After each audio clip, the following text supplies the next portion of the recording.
Ready na? Kuya, Okay. okay na? Ready na po kayo? Ano, di ba? Ang ganda po ng background natin. Footsteps on the sand. Alright. Alright, okay. Meron na rin tayong microphone, pre. Oo, ang ganda ng microphone natin. Thank you po sa ating community, sa aming community, kina Father Ian. Thank you for supporting us in our mga shows natin, yung mga kamuritan natin. Okay. Alright. One. Sige, 2, 3, And welcome to Broadcast, the Koyang TV Podcast.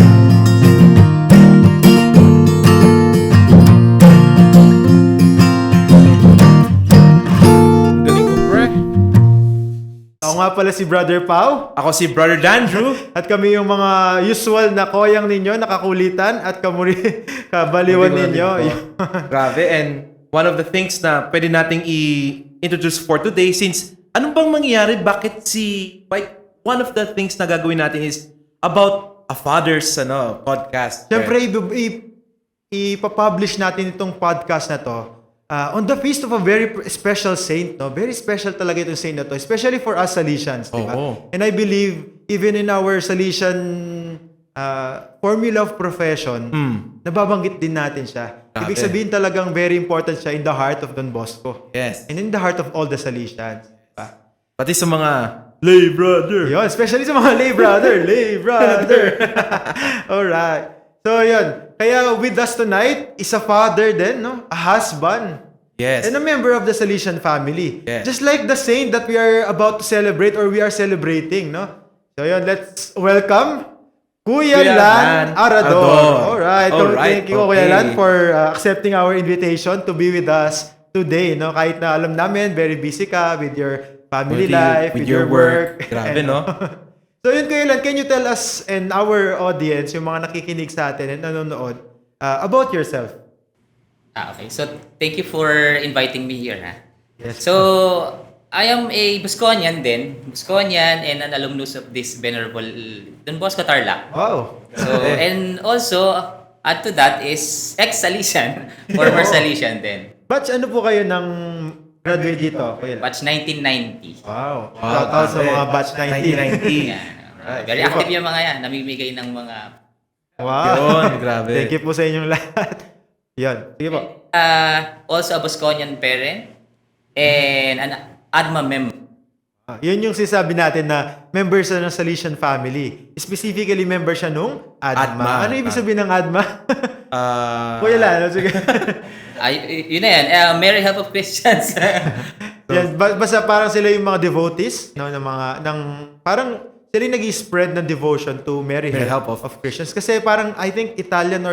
Italian. Yung name na yon, yung Alright. alright, okay. Siyempre, very special din tong araw na to, especially itong taon na to, no? Kasi Pope Francis just declared this year as the year of Saint Joseph. At siya yung Grabe. special saint na sinasabi natin kanina. Yes. Saint Joseph. Joseph. At March 19, piyesta ng Saint Joseph. Anong title niya, Brad?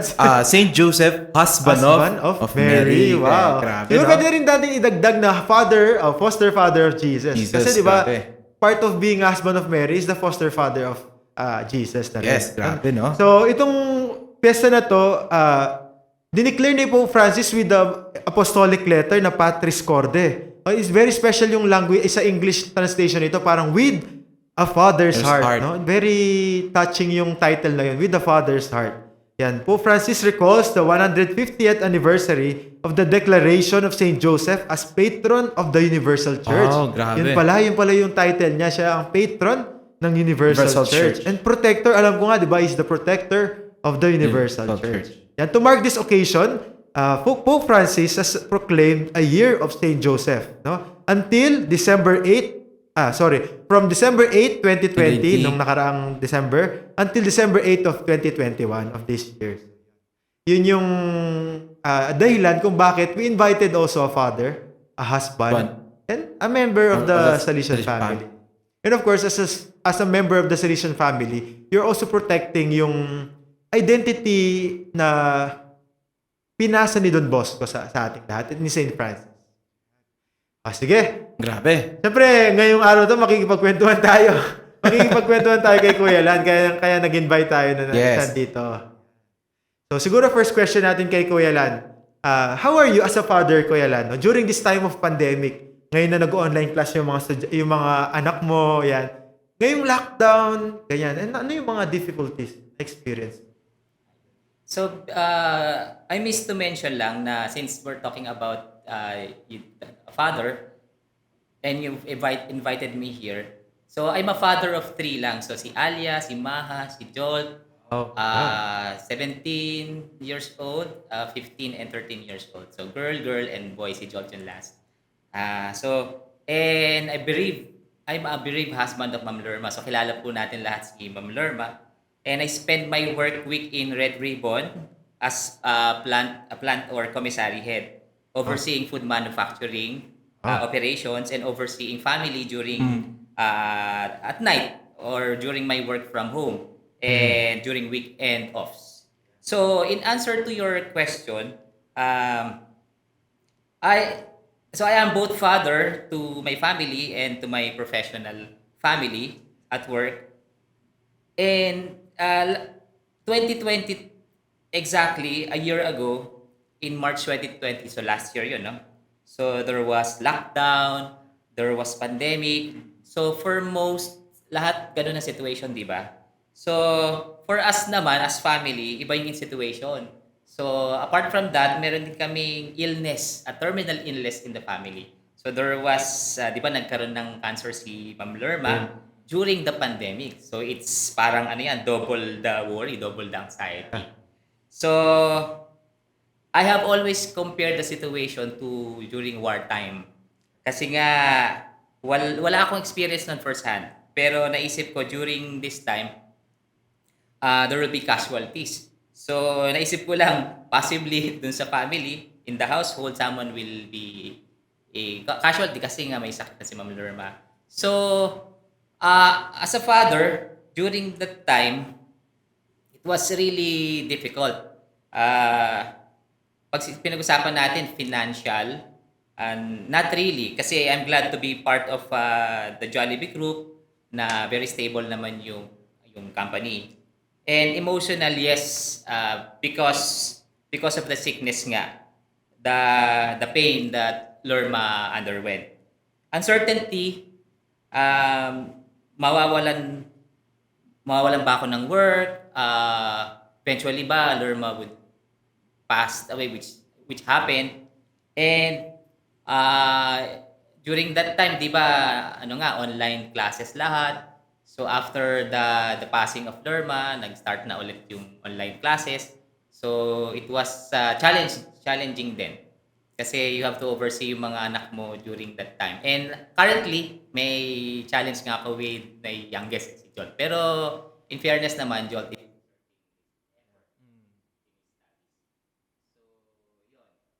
Yeah, I remember, Brother Dandrew, nung time na yon, syempre lockdown, it was quite difficult to go to the hospitals. And here comes Ma'am Lerma. Syempre si Ma'am Lerma, very close din siya sa akin. No? Dito sa school, parang isa siya sa mga nanay-nanayan nung na-assign ako dito. Imagine 1 year ko lang siya nakasama pero naka-close ko siya. Kasi lagi kami magkasama pag may kainan. Di ba, makaka-close mo yung tao pag may kainan. No? So lagi ko siyang kasama pag may kainan. I remember, it was nightly. No? We were praying for Ma'am Lerma. Yung group of teachers, they were parang nag-gather tapos just praying for Ma'am Lerma. Yun yung isa sa mga very touching experience na naalala ko during those times, no? During the times of pandemic. And it was, they were involved. Ma'am Lerma, Kuya Lan, and the teachers, they were involved during that time. Kaya parang ako, it became a part of me din na pag 8 o'clock na ng gabi, isa sa amin naalis to pray with Ma'am Lerma. Sometimes I join, ganyan, habang nagugas ng plato, nakikinig ako dun sa kwentuhan nila. I don't even say a lot. Pero after nun, i-chat ko lang si Ma'am Lerma na, Ma'am Lerma, I was there a while ago, ganyan. I'm praying for you, ganun lang. And then she's very happy kapag ka nag-chat ka sa kanya. And yeah, I think it was very difficult. No? Ikaw, Brother Dandrew, what were your difficulties nung pandemic, especially nung start? Siguro the starting of the pandemic, siyempre nangyari, sa Post-Nov pa ako nun. Siguro the Post-Nov visit was really having their hard time. Paano yung employees natin, sino magluluto, sino kaya ang pupunta para sa maglaba. Siguro one of the difficulties nga is is siguro is yung parang ano kami, parang naging yung apostolate na wala, yung nag-rhythm namin na wala kasi wala ng classes, there were no more classes. Naging online classes na lahat pero and may face-to-face pa rin pero syempre luckily naging ano kami yung nagkaroon kami ng the university. Nandun kami sa nasa post-lab na kami nag-aaral for the day. At least on that time di nagkaroon ng online. Nagkaroon ng online the universe. Yeah. Actually, exactly today is March 17 while recording this. Exactly, I think today na nag-lockdown dito sa Tarlac. March 17. It was a Tuesday. I remember kasi we were in Isabela ng mga March 12 until it was Thursday nung time na yon. Tapos Friday, wala nang pasok. And then yung Tuesday, the following Tuesday, doon na yung parang talagang ECQ, yung total lockdown dito sa Tarlac. And I remember it was quite difficult kasi all our lives, siguro ito rin yung ano rin, for us Salesians, alam natin na someone will take care of us. Yun nga Yes. sasabi ko sa'yo. Someone will cook for us. Someone will wash our laundry, ganyan. Dati, usually, ang worries lang natin, ano yung tuturo natin, how do we do our works dito sa school, ganyan. Yung mga household chores, hindi na natin inasikaso. Pero during that time, siguro yun isa sa mga naging difficulty ko. Ako yung parang naging procurer Yes. during that time. Kasi ako narunong ako mag-drive, tas ako yung pinakabata sa community. So, ako yung lumalabas to buy the stuff. experiment. Kaya alam mo, parang paglabas mo nun talaga, Kuya Lan, I don't know if you have experience. Talagang parang may zombie apocalypse talaga sa labas. As in, wala talagang tao. Talagang... Oo, no? Yung pag lumabas ka talaga, sobrang total silence sa labas. Kapag pumunta ka sa palengke, tahimik, pero may mga tao naman. Pero very, very silent. So, yun yung mga experiences ko din ng mga ano. So, if you want to share your experiences, just comment down sa ating comment section yung mga experiences nyo ng pandemic, Yun. yung mga unforgettable experiences. Yan. So, siguro, let's proceed. How did you cope up, Kuya Lan, with these difficulties na experience mo with the death of Ma'am Lerma, tas yung with the studies nung nila Aliyah, nila Jot, how did you cope up? Paano ka bumangon? So, ano lang, unang-una yung I have always acknowledged na I'm glad I'm a believer eh. Unang-una muna yun eh. So, I have faith in God. And especially yung specific teachings or dogma ni what Jesus taught us, yung sa about resurrection, yung heaven. So, with that, yung time na may pinagdadaanan si Ma'am Lerma and alam mo na, para na-foresee mo na yung future. So, I'm glad talaga na naniniwala tayo sa Diyos eh. Lumaki ako na may pananampalataya eh. So, it provided that hope. It softens the burden, ika nga. No? So, it is yung hope of a better existence yung naiisip ko for Ma'am Lerma. Or for us din eh. Of a reunion someday, somehow, in the future. So, yun. And then also, yung part naman nung sa online studies nila, lahat ng situation during that time, lahat ng difficulties, malaking bagay yung family, yung friends, even co-workers. So you have somebody with you. So I have also acknowledged that there are those who care. So mahalaga.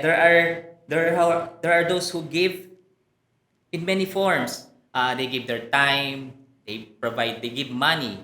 Pero the rest they say they'll be in their prayers. So malaking bagay na yun. I still believe. Naniniwala din ako before Christianity, yung humanity muna eh. O na regardless of anong religion. So ibig sabihin lang, yung tao innately they will reach out.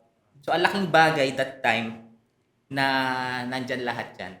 So I'm very touched talaga with a lot of people na hindi ko napasalamatan lahat-lahat, but in the best way I can. Thank you po sa inyo lahat dun sa mga in-extend nyo sa amin. So, we were able to cope because of that belief in God. And also, there are others around me who are willing. Grabe, no? Very, very, in touching sinabi ni Sir that the believing of God, di ba? About how you believe in God, our relationships. Siguro, yun nga yung parang sinabi ni Brother Pao, yung sinabi niya sa akin that we need, yung kailangan naman natin, yung mga kapatid tsaka mga kaibigan naman natin, di ba? Yung mga sinasabi ni Brother Pao. And one thing na, yun din yung, so about the supremacy of a being. Yung parang naniniwala tayo, there's something more greater than us na i-take care talaga tayo. No? Alam mo, nung namatay si Ma'am Lerma nga, during the funeral mass, I don't know, Kuya Lan, if you remember that, pero naiyak ako sa isang sinabi mo doon. It's about heaven. And you said na parang the death of Ma'am Lerma parang pushed you or inspires you or whatever. Parang yun yung nagtutulak sa'yo na magpursige to go to heaven as well. Naiyak ako doon kasi alam mo yung parang God somehow alam ni God pag medyo nawawala ka na, and sometimes He can use these experiences of down moments para i-uplift ka niya sige, magpursige ka rin to go to Him later on in this life, no? Itong eternal life. So yeah, na-touch ako doon, and I can't forget that line na sinabi mo na yun. I don't know the exact words, pero ganun yung point I don't know if you remember that. Parang ganun yung yeah. Ano talaga, it's close to my heart yung scenario na yun, yung moment na yun. So I'm glad na na-touch ka dun sa message niyo. I think parang kinoin din or sinabi rin ni Father Jay in one of his masses in Kanlubang. Pero yun nga, tama ka dun Ngayon nga, yun yung aking parang check and balance Yung naiisip ko na what Lerma wants. O yung kung saan ngayon si Ma'am Lerma. So para magka-reunion, para I will tawag doon, do my best para magkita kami in the future. So para magkita kami, kailangan flawless, faultless in my life. Target. And I think even nung time na yun, parang I think namatay si Ma'am Lerma very close to a Feast of Mary, di ba? Either birthday the following day, yung September 8 is the birthday of Mama Mary. Birthday ni Mama Mary. And yeah, I think kung si Mama Mary, si Ma'am Lerma, si St. Joseph, si Kuya. Parang ganun. So, and I think that's the role of Mary naman, to bring us to heaven. Yun naman yung role ni Mary, to encourage us, to push us to strive for heaven. And I think Ma'am Lerma, kahit si Kuya Lan lang yung, of course, not only Kuya Lan, pero kahit si Kuya Lan lang yung na-save niya, I think that's already the joy of Mary. And joy of Ma'am Lerma. Right. Sige, ito. Siguro next question. Ang dami ko na namang katak pre. Sorry. Ito, do you believe, Kuya, di ba sinasabi natin yung mga tatay ay haligi ng tahanan. Sila yung foundation of the family. And sometimes hindi ito ganun ka-evident. Kasi sometimes even the mother can be the haligi ng tahanan But do you believe na more than just being a haligi ng tahanan, fathers are also protectors of the family? Okay. May maganda akong picture. So, you mentioned haligi ng tahanan. For me, tama yon, haligi ng tahanan. But I'm more inclined to picture yung sturdy trunk of a tree. Pero, dun sa taas ng tree, merong tree house. May nakalagay na tree house. So, I would imagine myself as the tree na merong tree house. Bakit? Kasi yung stability ng tree na providing strength and security dun sa household na nakatira dun sa tree house. And the shade, the vegetation, yung leaves that it provide, yung warmth na binibigay niya. So, nandun yung napipicture out nyo naman, di ba? So, and then, the fruits. And then, the food. Parang yung father sounds like father. Yung FODDR. So, food to nourish. So, for me, ganun din ako, no? I will provide for that. And yung tree na yon, again, nandun yung puno, nandun yung family, dun sa taas ng tree, the joy it brings when children at play. Kasi di ba tree house usually naglalaro dun yung mga bata. So, masaya ako doon na it provides yung joy. And then the comfort, yung security na binibigay nga as I mentioned earlier. And then yung deeply rooted yung tree na yun to the earth, the meaning to the creator himself. And then the protection it gives. So kung may bagyo man, whatever, di ba? Usually yung mga malalaking puno o mga sturdy trees, they provide that protection. So I am all that. If you were able to picture that out, I'm trying my best to be lahat yon. Kaya ang na-picture out ko is yung tree na yon na nasa taas. So ako yung haligi na yon, pero lahat nung mga pinoprovide niya na yon, I hope I can Ganda. Parang more than just a foundation. Ikaw na yung parang the stem of it all. Oo, nandun lahat. And I think much important doon, pinaka-importante doon para sa akin, yung sinasabi ni Kuya Lan na is rooted pa rin, no? With nature, with God, sinasabi. And it's very important kasi without the roots, kahit na gaano pa kalaki yung tangke, talagang matutumba at matutumba din. Yung yung Yeah. siguro ganun rin, Brother Pao.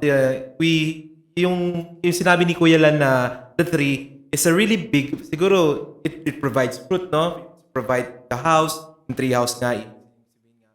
Siguro it's one of the hardest too kasi if you're growing a tree, it takes 5 years, di ba? It takes 6 years, even a lot of years to even bear 100 fruit, years, di ba? di ba? Kaya nga really, and kaya nga meron pang mga trees na nasa Manila na bawal putulin kasi it's been there for almost 1,000 years siguro, 500. And siguro that image of a tree, of being a father, siguro it's one of the best kind, no? Sana din tayo, bro. Kunwari kung brothers tayo, mga maliit na puno pa lang tayo. Di ba? Nagiging ano pa lang, parang nagiging shade pa lang para sa mga bata. Sa mga fathers natin, sila father, yung mga tatay natin, siguro mga big trees na sila. Sila na yung mga acacia tree dyan sa labas. Dami yung mga halaman lang. Yeah. Yun. Siguro next, Kuya, how did you, ikaw, siyempre nabanggit mo na to, itong parang pagiging yung trunk ng puno na to or yung puno mismo, protecting a tree house. How do you play this role in your family? Specifically in this time. Parang siguro kung i-rephrase natin to, can you give tips yung mga parents or yung mga, especially yung mga tatay, ganyan. Kasi syempre naghihirapan din sila for sure with this setup na nakita nila yung mga anak nila, nasa computer lang araw-araw. And sometimes they don't understand them na inisip nila, baka naglalaro lang siya, whatever, baka hindi siya natututor, ganyan-ganyan. Do you have any tips for the parents or ikaw, how do you play this role of being that tree to your daughters, to your son, sa kanila? And siguro, kung buhay si Ma'am Lerma, how would you imagine yourself playing the role of a husband in this tribe? Siguro in practice, unang-una, I have to be intentional eh. So yung meaning lang talagang keep your mind working or and then but your heart checking and your hands collaborating eh. So parang ano lang yan, since ako na lang nag-iisip ngayon para sa pamilya, dahil nga dati dalawa kasama si Ma'am Lerma, pero ngayon mag-isa na lang ako eh. So I'll be the father and the mother at the same time. So I have to be very careful in my decisions eh. So kaya example yung discipline sa bahay, I'm more inclined to put it as yung norms sa bahay eh, more than the discipline eh. Kasi especially challenge ako ngayon with the so mapapanood ni Jolt to. So the reminder na rin kay Jolt. Si Jolt kasi talagang alam ng mga teachers na hindi maganda yung performance niya ngayon eh. During this one. Yes, oo. So doon siguro meron na lang akong mga konting kakulangan kasi hindi ko talaga mapunan o matulungan siya doon eh. Kasi one time talagang chinek ko yung math niya eh. Sabi ko, teka muna, pag-aaralan ko pa ulit yan, hindi ko talaga alam. Yung mga ganong situation o scenario. So, ang ginagawa ko na lang is, kaya nasama dito yung your heart is checking. Kasi, iniintindi ko ngayon yung situation ni John. So, I have to understand yung situation niya. So I have to think of ways paano intentional. I have to think of ways paano siya matutulungan. So and then yung mga thankful naman ako sa mga teachers niya, sa advisor niya, Sir Lloyd, kasi tumutulong sila. So sila nga yung nag-suggest si Sir Carlos, Sir Hill, na ang pwede last resort is modular. Ganyan, sir, we're exploring kung pwede siya mag-modular. So, intentional, we are thinking of ways paano sila tulungan, but we put our heart in check of kung ano yung decision sa gagawin natin. Kasi ang inaalala ko ngayon is yung si Jolte, in fairness, he's doing his best, pero probably meron lang talaga siyang difficulty na pinagdadaanan ngayon. Partly because of yung passing nga ni mami niya. So baka part yun. So I have to be very understanding right at this time. And so yun, hindi natin kasi alam sobra o kulang yung discipline or yung binibigay, yung sinasabi natin, yung reminder sa kanila. So kaya papasok dun nga yung part ng pagiging mother ko eh. So, yun lang naman ang role ni Lorma before. Siya yung nagbibigay ng comfort and then na pinararamdam sa mga anak ko yung love of a mother. So, ako na rin yung mag-a-assume ng role na yun. So, and then we collaborate. So, ang ginagawa ko ngayon, since ano naman na sila 17 years old, 15, 13. So, ang treatment ko is, tinitreat ko na sila as semi-adult. Hindi naman adult na, semi-adult. So, we collaborate. So, ang ginagawa ko, tinatanong ko sila for things that we have to decide on. So, nung una, nabibigla sila, ba't kailangan mo kaming itanongin? Hindi kasi nga, tayo na ngayon ang magkakasama. So, you have to decide. So, lagi ako more on consulting sa kanila. Tinatanong ko sila sa maraming bagay. So, yun lang siguro. We have to be very intentional and we have to have the heart then to understand and to collaborate, to let them put in their contribution dun sa family affairs. You know? Ganda. Actually, medyo nakaka-relate ako kay Jolt kasi in the family, may tatlo rin akong ate. Ako yung bunso, mag-isang lalaki. So si Jolt, dalawa yung ate niya, siya yung bunso, only boy. Naturally, I was very close to my mother compared to my father. Di ko alam kung gano'n yung experience nyo kay Jolt, pero I was very close to my mother to the point na medyo hindi talaga ako okay sa tatay ko. hindi naman hindi okay. Pero parang, dahil mas close nga ako sa nanay ko, siguro gano'n. And then I see my father being very close to my sisters. Parang gano'n yung nangyari. So, I could only imagine yung difficulty rin talaga ni Joel in losing Ma'am Lerma. Parang, if I am in that situation, parang, of course, akong adult, feeling ko pag na-experience ko yun, talagang babagsak ako. How much more itong si Joel na 13-year-old. Yeah. Parang gano'n, di ba? Kapag nag-aaway kami ng mga ate ko, kakampi ko laging nanay ko. So, stop na agad. So, gano'n. Lagi ko kakampi yung nanay ko. So, I think gano'n din yung situation ni Joel. And, losing Ma'am Lerma will be very, very difficult for him to accept. Siguro para sa akin din, Brother Pao. Ako naman, Sir Kuya Lan, nawala yung papa ko nung June naman. Kaya siguro, as anak, it's very painful talaga na mawala yung tatay mo talaga. Yung mawala yung parent mo. And sana di ko ma-assume na I really understand anong pinagdadaanan ni. Ako as Salesian, siguro, I thankful for my community na binigyan din ako ng siguro mga specific clothes para ma-handle. Siyempre yung mga trabaho sa hospital. And I thank you for that. Siguro yun nga, naging understanding din yung community, my family, and then yun. Parang at least nakukup up ko yung difficulties na nangyayari sa akin. Siguro, yun. I hope si Jolt na shoutout sa iyo. Sana kakayanin natin to. Kakayanin natin. And of course, sabi nga ni Kuya Lan, yung collaborative talaga.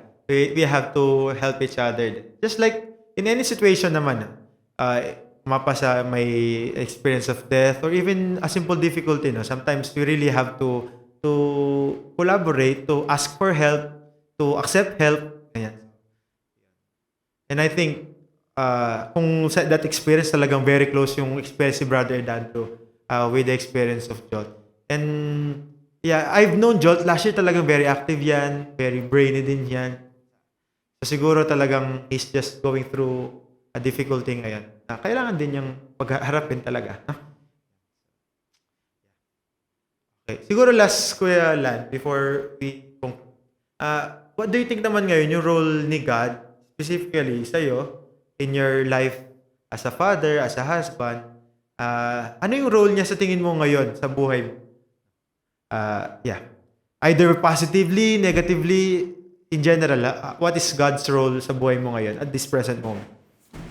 Ang laki ng role niya. So God has been a father to me and my children. So kung we're talking about the father, Saint Joseph, and me exemplifying a father, God is siya ultimate, siya yung ultimate father. So siya yung pinipicture out ko siya as the father embracing us, protecting us. Naalala ko lang may movie dati na The Road, yung apocalyptic yata yung situation, end of the world. Pero yung father tsaka yung son, sa father-son relationship. So the father had to protect yung son niya in all anong situations na pinagdaanan nila during their journey or travel. So nakikita ko si God na protecting me, protecting us sa lahat, no? Paglalaban kami, i-protect kami. And talagang very close to my heart din talaga yung when I mention about my faith, about God, kasi He is a factor in everything. So merong mga small miracles na nangyayari, kaya lalong lumalalim yun. Hindi ako perfect in my faith, so I have my flaws din naman. So I had my sins in the past. Pero alam niyo yung God has always been there. So yung forgiving God, yung embracing God, yung God promising us na God promising us yung good times. God promising us yung better times. And in the end, God promising us yung heaven. So yung assurance lang yun talaga. Kinikilabutan ako pag yung assurance lang talaga na yun na nandun na si Ma'am Lerma. And assurance na dun ang pupuntahan ko. So, ang laking factor ni God dun in my entire life. And I hope ma-influence ko yung mga anak ko na ganun din. God will be the number one, their priority in their life. Ang ganda nung very simple pero very moving. Yung God embracing you. That's very talagang magandang experience yun, no? Kaya nga, di ba, sa very recent nating post sa Twitter ngayon, sa Koyang TV, parang, Lord, payakap naman, no? Ganda nung na yan. Parang, kapag pagod ka na, and ang dami mo nang kailangan gawin at hindi mo na alam anong gagawin, sabihin mo lang sa kanya, no, Lord, payakap naman. Very touching. And I think, kaya nga siguro isa sa mga favorite painting ko talaga yung painting ng yung prodigal son. Diba? Yung yakap ng tatay. Pero I think that's the role siguro ngayon ni Kuya Lan, di ba? That kind of hug na yung kaliwang kamay ay nanay, yung kaliwang kamay ay tatay. And I think that's quite a challenging task, Kuya Lan. Of course, we'll be praying for you. We will be asking also the intercession of Saint Joseph. Help. One movie na naalala ko, yung The Shack. Have you watched that? Ako hindi. Di ba? Have you watched it, Kuya? The Shack?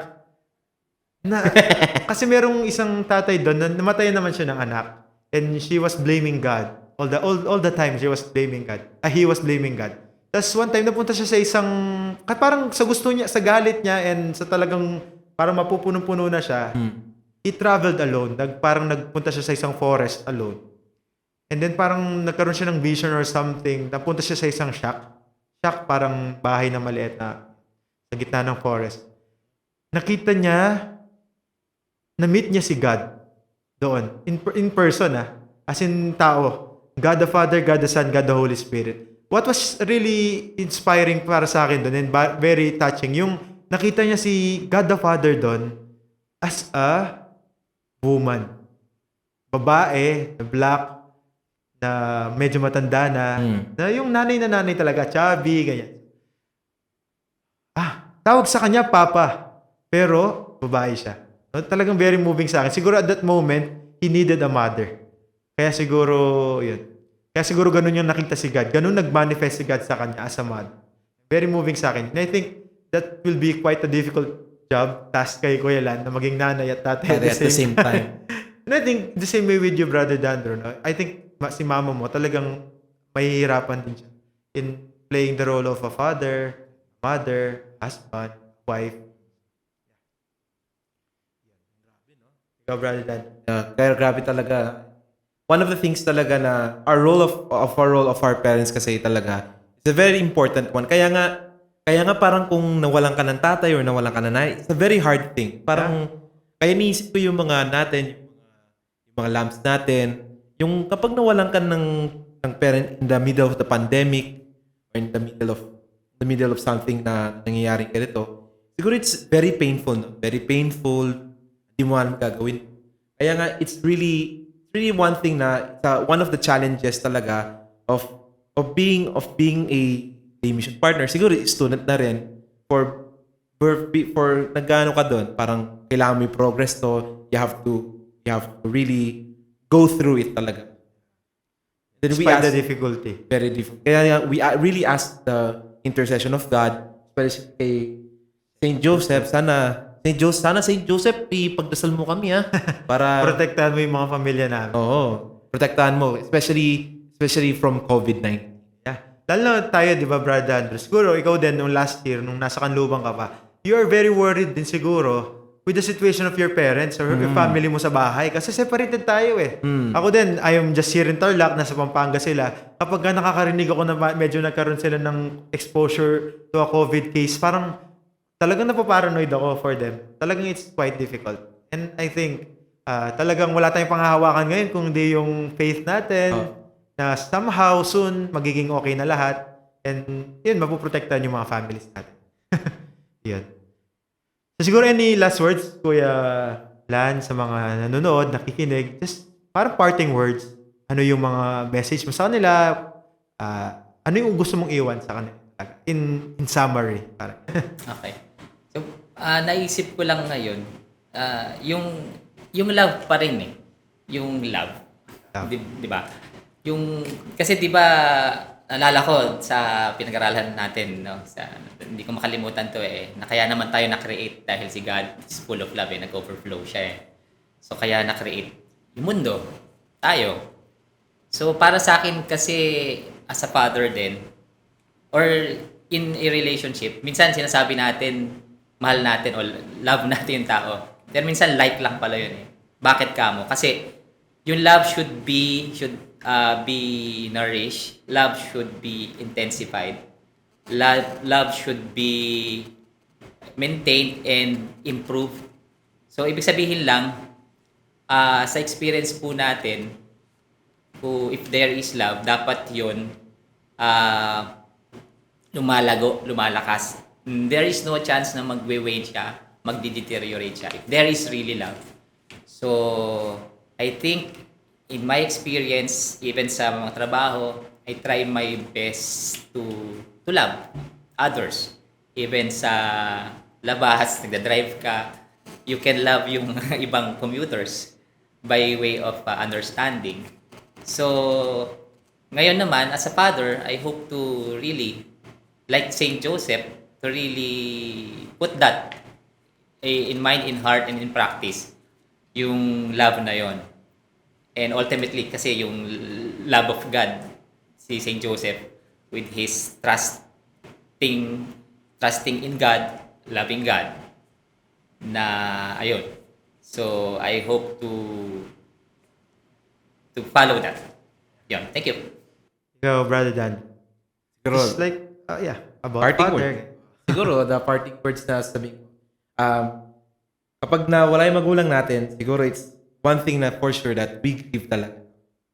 Kailangan natin express that kailangan and to accept kahit mahirap or sakali mahirap siya or somewhat painful, that we have to accept that our loved ones. Pero one thing for sure that alam niyo that God will, as paniniwala ko, that God will really pull them through and God will really love them kapag nasa langit. And ano yun ang paniniwala ko? And I'm really, that's why in my vocation, in my Salesian vocation, promise Don Bosco that God will save my family, as Don Bosco would say. Siguro sa akin lang, dahil nakita ko yung painting sa likod, and I remember the story of yung The Footstep on the Sand, diba? Yung parang, nung time na naghihirapan ka na, bakit isa na lang yung set ng footstep? Diba? And then, nagko-complain tayo, Lord, bakit nung nahihirapan ako, bakit wala ka? Pero actually, sa totoo pala, nung time na nahihirapan ka, kinakarga ka ni God. Just like a father. And I would like to thank yung tatay ko rin, of course, personally. Alam mo, that's a very particular memory sa akin, no? Na yung tatay ko, hilig niya akong kinakarga. Like, for example, nakakatulog ako sa sala lagi. Paggigising ko, nasa kwarto na ako. So, kapag nakatulog pala ako, kinakarga niya ako lagi. And alam mo, marami rin akong pictures with my father na karga-karga niya ako dito sa balikat. And I think, those are the moments na talagang tinetreasure ko with my father. Yung kinakarga niya ako. It's like the story of the footsteps in the sand. Talagang when it is difficult for you to walk, God will carry you. Siguro yun. Thank you very much. Thank you very much. What an inspiring story po, Kuya Lan. Kuya Lan. Thank you for that insights na sana parang we can go through this. Naging haligi, the three, no? Yung parang haligi ng tahanan. How was God really influencing you in your life? And I hope magkita-kita tayo ulit nila Ma'am Lerma soon in the future, na in Paradise, in the Salesian Garden. No? Siyempre, Yeah. we are all members of the Salesian family. And I hope we see each other. Kung pwede lang natin paabahin pa yung kwentuhan natin pero syempre we have limited time. Pero napakaganda ng kwentuhan. Thank you, Kuya Lan. Thank you for sharing with us your experiences, kung ano yung mga na-experience mo sa family mo and even during the pandemic, and how you coped up during these times. Okay? Thank you very much po. Thank you very much. And thank you din sa mga nakinig. Thank you for watching yung mga previous episodes natin. Thank you for the support. Thank you. Bye-bye. God bless us all. Happy Feast Day of St. Joseph. Happy Feast Day, everyone. Bye-bye. Bye-bye.